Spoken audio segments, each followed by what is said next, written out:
You don't want to let them get away, so you start running down the hallway. After you run a few meters, you get to the intersection the person took a turn at. You can see the shadow walking down the hallway. "Hey!" You shout while already walking towards the shadow. They don't stop walking, as if they didn't hear you, so you try again. "Hey you! Stop! I want to talk to you!" Apparently, that worked, and suddenly, you close the distance between yourself and the shadow. The closer you get, the more your heart starts racing. You have absolutely no clue what is about to happen. You come to a halt in front of the shadow. You decide it might be wise to stand a bit further away than too close. The person turns out to be not much taller than you are, but they're not looking at you. You decide to just start talking to the person's back for now. "Who are you? Are you Allison? Why am I here? What was that injection about? And how does one just vanish into thin air?" Silence. You don't know how long you just stand there, waiting for something to happen, when suddenly, the person standing across from you turns around to face you. You're relieved, in a way, to see an actual human face looking at you, but then again, it scares you. There's no facial expression whatsoever. You can clearly see a female face. There are some strands of blonde hair that aren't properly tucked back behind the mask she's wearing. You realize the person who gave you the injection wore the same suit, only with the face covered. A few more moments pass, in which the both of you just stare at each other, which creeps you out more and more because she doesn't blink or move at all. It feels like she's staring into your soul. Suddenly, finally, she starts speaking. She doesn't stop staring at you, though. "I see you have a lot of questions. I have answers to all of them.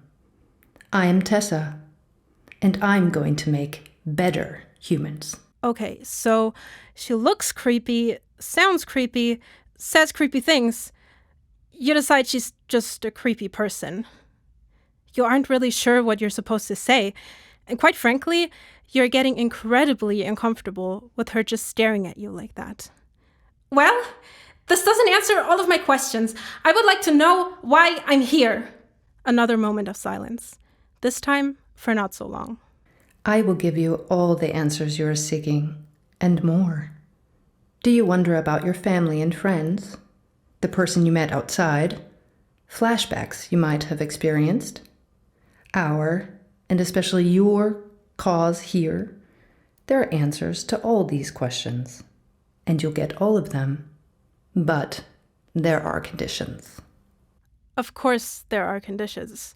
There are always conditions. "What are the conditions, then?" You wait for her to reply, not really knowing what to expect. She could ask anything of you at this point, and you aren't sure if there's anything you wouldn't give for answers. "You'll fully cooperate. You can't even ask what she means by that before she continues. You'll willingly stay here and devote your life to this cause. You'll be an experiment, and you'll experiment on others, without question. If you betray me, I will find a way to make you suffer and regret breaking your promise to me. You also won't try to fight me in any way. I am not real, even though I might seem so." After saying that, she disappears for 2 seconds and then reappears again to where she was before. "Do you understand the conditions?" Your brain is trying to process what on earth just happened. She disappeared, dematerialized. You realize that's what probably happened to the girl from before, Allison, as well. But how? What has she figured out down here?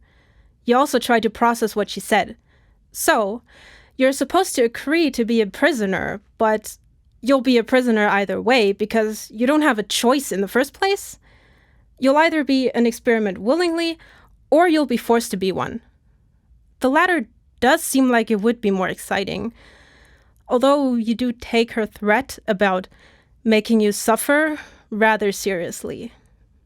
But whatever you do, your life is over.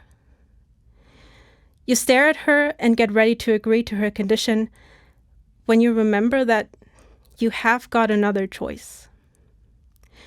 You feel the glass shard that is still shoved up your sleeve.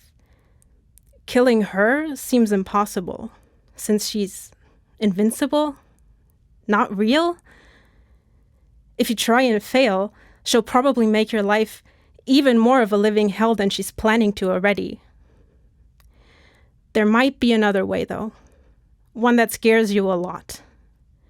She probably knows about it as well, but would she be able to stop you?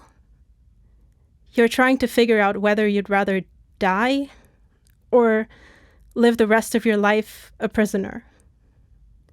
You also aren't sure if you actually are bold enough to use the shard.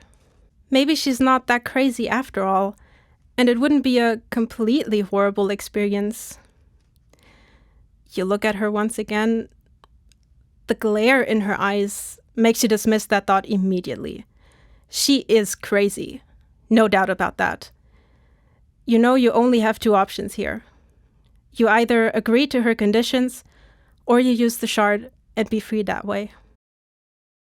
Do you decide to agree to her conditions? Or do you decide to use your glass shard?